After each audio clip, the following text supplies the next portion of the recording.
विचार कीजिएगा।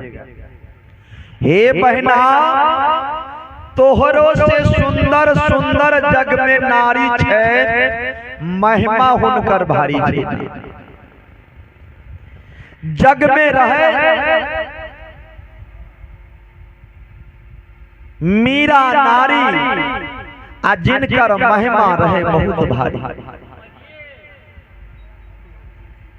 हे बहना, पल भर में विष का अमृत बनल के महिमा हुनकर भारी छे। हे माता बहन, आप लोग मीरा की कथा सुने होंगे। राणा प्रताप ने मीरा को मारने के लिए विष भेजा गया था कि मीरा को विष पिला करके इन्हें जान से मार दिया जाए। ये जो है राजमहल को छोड़ करके ये जो है बाबा के चरण में जाकर के नाक रगड़ते हैं, उनका चरण धो करके पीते हैं। ऐसे पापी नर की नारी से जीवित रहना अच्छी नहीं है, इनको मार दिया जाए। क्या मीरा मर गई थी जहर पी करके? विचार किया। जहर का प्याला मीरा को पिलाया गया और पल में मीरा अपना गुरु का मंत्र से जहर को भी अमृत बना करके पी गया। महिमा कितना भारी है मीरा की। और वह मीरा किनकी भक्ति करती थी? गुरु रविदास जी की भक्ति करते थे। नीच जाति के महात्मा थे, संत थे, और वह नीच जाति को समझ करके मीरा जी को वहां कहते थे तुम यहाँ मत जाओ। ये जो है नीच जाति के लोग हैं, इनका चरण तुम काहे धोते हो, काहे पीते हो, काहे नाक सिकोड़ते हो, तुम रानी हो। लेकिन मीरा ने कहा मैं रानी नहीं हूं, मैं तो भक्त हूं। मैं भक्ति करने इस दुनिया में आया हूँ और भक्ति करके इस दुनिया से चला जाऊंगा। मैं तो कहीं नहीं देखा बड़ा और छोटा का भेदभाव, हमने कभी देखा ही नहीं मानने पर वह मीरा को जो है परिवार के लोग मारना और गाली देना शुरू किया। लेकिन मीरा को किसी बात की तनिक भी गुस्सा नहीं होता। कभी भी मीरा अपने आप को उसका बात पर गुस्सा नहीं किया। कोई कुछ बोलता रहा, मंद हाथी के तरह वह चलता रहा। भक्ति करते करते मीरा अंतिम मंजिल को तय कर लिया, लेकिन किसी के बात पर वह भक्ति को नहीं छोड़ा। आजकल मेरे माताएं बहन भक्ति करते हैं, थोड़ा सा पति देव कुछ कह देते हैं तुरंत बिगड़ जाते हैं। थोड़ा सा घर वाला कुछ कह दे तुरंत मुंह फुला लेती है। देखिए, मुंह फुल्ली करने से आपका भक्ति नहीं होगी। आपको कहते हैं कि लाज शर्म खोए तब पिया के हो। जब तक लाज शर्म खो नहीं दीजिएगा, जब गुरु का जो है सच्चे मन से भक्त नहीं बन जाइएगा, तब तक आप पिया का प्रिय नहीं हो सकती। पिया का प्रिय बनोगे तो आपको जो है उदार हृदय से भक्ति करना होगा। पति का चरण में, माता पिता का शरण में आपको ऐसा भक्ति करके दिखाना है कि पति का दिल को जीतना, पति और पिता माता को दिल को जीतना, ये तो नारी के लिए सहज बात है। लेकिन ऐसी करती नहीं है। तुरंत जो है दो गो थरिया लोटा हरिया बाटी खरीद के अलग हो जाते हैं, भक्ति करना नहीं चाहते। तो रविदास जी के एक दिन माघी पूर्णिमा में पंडित जा रहे थे स्नान कर। तो पंडित ने कहा, ये रविदास, अरे सब दिन तो ये चाम कूटते रहते हो, आज माघी पूर्णिमा है, चलो गंगा स्नान करके पाप को धो लो। तो रविदास ने कहा कि भैया हमारे पास फुर्सत नहीं है, इतना जूता चप्पल बनाने की पड़ा हुआ है और इनको बनाएंगे कि हम गंगा स्नान करने जाएंगे। कहता तुम क्या भक्ति करोगे, तुम क्या गंगा स्नान करोगे, तुम तो पापी नरकी लोग हो, तुम पर गंगा महारानी कभी खुश नहीं होगा। किसको कहा? रविदास जी को कहा, वह पंडित। तो रविदास ने एक आना पैसा और एक तो सुपारी वह पंडित को देते हैं कि ए भाई, ए पंडित जी, ये जाइए माता गंगा को भेंट में दे दीजिएगा। तो वह कहने लगे अच्छा ठीक है, नहीं जाओगे तो लाओ हम उन्हें भेंट में दे देंगे। आज जब उनको हाथ में दे दिया तो कहता है पंडित जी, जैसे हमने आपको हाथ में दिया है 1 आना रुपया, 1 पैसा, ये सुपारी, उसी प्रकार तुम जाकर के गंगा महारानी को हाथ में देना, कहीं रख मत देना, कहीं फेंक मत देना। अब तो मन ही मन पंडा जो है हंसने लगे, कहने लगे कि मैंने जीवन भर ये माघी पूर्णिमा, पूसी पूर्णिमा नहाते नहाते बूढ़ा हो गया, आज तक गंगा महारानी को हमने देखा नहीं। आई रविदास कहते हैं कि गंगा महारानी को हाथ में देने के लिए, रे अभागा, गंगा को हम नहीं कभी देखे हैं, उनको हाथ में ये पैसा कैसे देंगे? कहते सुनते चला गया, जाते जाते जाते जाते धोती के खूंट में वह पैसा को बांध लिया और जाकर के 2-4 गो जजमान को उल्टा पुल्टा पढ़ा करके दही चूड़ा झाड़ के दान दक्षिणा लेकर के आने लगे। आज जब ऐसे धोती को जब पीठ पर रखते हैं तो वह सुपारी और पैसा जो बांधा हुआ था उनका चोट लग गया पीठ में। उल्टा करके जब देखता है अचड़ा पंडित जी तो उनमें पैसा बांधा हुआ है। ख्याल पड़ गया कि रविदास ने कहा था कि पैसा गंगा महारानी को भेंट में दे दे। अब आधा रास्ता गंगा यहाँ है और ये जो मंदिर देख रहे हैं उत्तर बगल, इतना दूर में चला गया पंडा और वहां पर जाकर के मुस्कुरा रहा है कि रविदास ने कहा था हाथ में देने के लिए गंगा महारानी को। आई गंगा महारानी है कहाँ जो हम हाथ में देंगे? ये पागल हो गया है रविदास। ये गंगा जी को कहा हाथ में पैसा दे देना भेंट।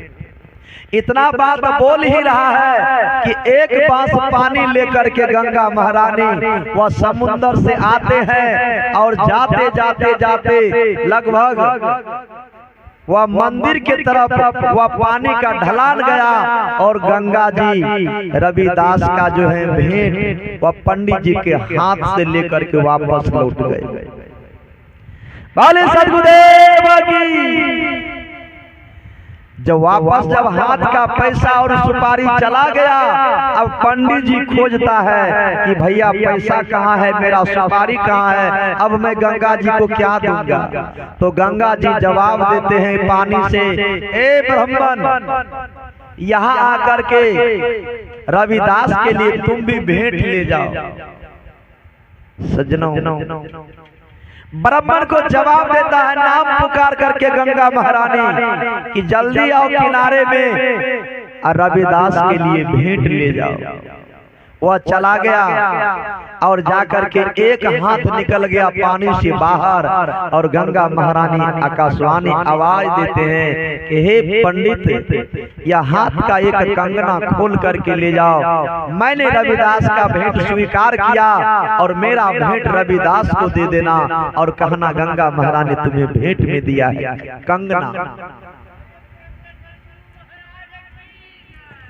अब वह कंगना को देख रहे हैं पंडित जी, रविदास पर ख्याल पड़ गया। आहा, अब ये कंगना देख करके इनका मन बदल गया। ये कंगना आज के डेट में वह लाखों करोड़ों रुपया का कंगना हो सकता है। उस समय की बात छोड़िए, आज का डेट 10-20 लाख का वह कंगना था वह कंगना लेकर के पंडित जी जाने लगे। ये तो पहले से छल परपंची होता ही है पंडित। वह क्या किया, वह कंगना लेकर के रविदास के घर नहीं जा करके रास्ता बदल करके अपना घर चला गया। कंगना देख करके मुस्कुरा रहे हैं कि आज मैंने लाखों का संपत्ति पा लिया, अब मैं खुशी से इन्हें तोड़ तोड़ करके बेच बेच करके खा लूंगा। जा करके तकिया के नीचे रख देते हैं। पंडिताइन से कहते हैं कि हे पंडिताइन, मैं जा रहा हूँ जजमानी करने के लिए, हमें समय लग सकता है। तुम्हें मैंने 10 दिन का खाना खुराक दे दिया हूँ, तुम खाते रहो और बैठ करके रहो, और मैं लौटने में कहीं देर भी हुआ तो चिंता मत कर। पंडित जी चले गए जजमानी करने। 10 दिन के बदला 20 दिन रह गया, घर का खाना पीना समाप्त हो गया। अब पंडिताइन जो है घर में खोज रहा है, रुपया पैसा मिलता नहीं है, अब क्या करेंगे, क्या खाएंगे। तो देखता है तकिया के नीचे में वह सोना का कंगना। पंडिताइन ने वह कंगना को देखा तो एक ही कंगना था। वह कंगना लेकर के राजा के दरबार में गई पंडिताइन, और वह कंगना रानी को देती है और रानी से कहते हैं कि हे रानी माँ, ये कंगना रख लीजिए और हमें 2-4 दिन का खाना खुराक दे दीजिए, हम भूख से कितना दिन तक परेशान रहेंगे। तो वह क्या किया, कंगना का रंग रूप सूरत देख करके रानी मोहित हो गई, और वह कंगना के बदले में 50 किलो चावल, 10 किलो दाल, नमक, हल्दी, मिर्चा सब दे करके उनको विदा कर दिया। अब यह बेचारी आकर के बैठ करके खा रही है। आया जो है कि कंगना लेकर के रानी एकदम बिस्तर पर सोए हैं, कुछ नहीं बोलते हैं। तब कहते हैं कि ए रानी साहिबा, क्या बात है, तुम बोलती नहीं। तो कंगना निकाल करके देते हैं महाराज को कि महाराज ये कंगना का हमें जोड़ा लगा दीजिए, ये हाथ में कंगना पहनूंगा कितना सुंदर लगेगी, मैं यह कंगना पहनना चाहती हूँ, इनका जोड़ा मिल जाएगा तो मैं ये कंगना पहन करके मैं खुश हो जाऊंगी। तो कहता इस पे कौन बड़ी बात है, लाओ कंगना। कंगना लेकर के पूर्णिया चले गए। पूर्णिया में जाकर के कई दुकानों में खोजा, लेकिन उस तरह का ना सांचा मिला ना कंगना मिला। पूर्णिया छोड़ के कटिहार चला गया, वहां भी खोजा, वहां भी नहीं मिला। पूरा बिहार खोज लिया, नहीं मिला। कंगना खोजते खोजते थक गया, उस प्रकार के कोई सांचा नहीं मिला जो कोई सोनाकार वैसा कंगना बना करके तैयार कर दे। क्यों मिलेगा, वह देवी माता का दिया हुआ कंगना था, वह देव लोगों का बना हुआ सांचा था, तो ये मृत्यु लोक में कहां से मिला। अगर ऐसा कंगना मिलता है तो मुझे दिलाइए, नहीं तो मैं दूसरा कंगना पहनने वाली नहीं हूँ।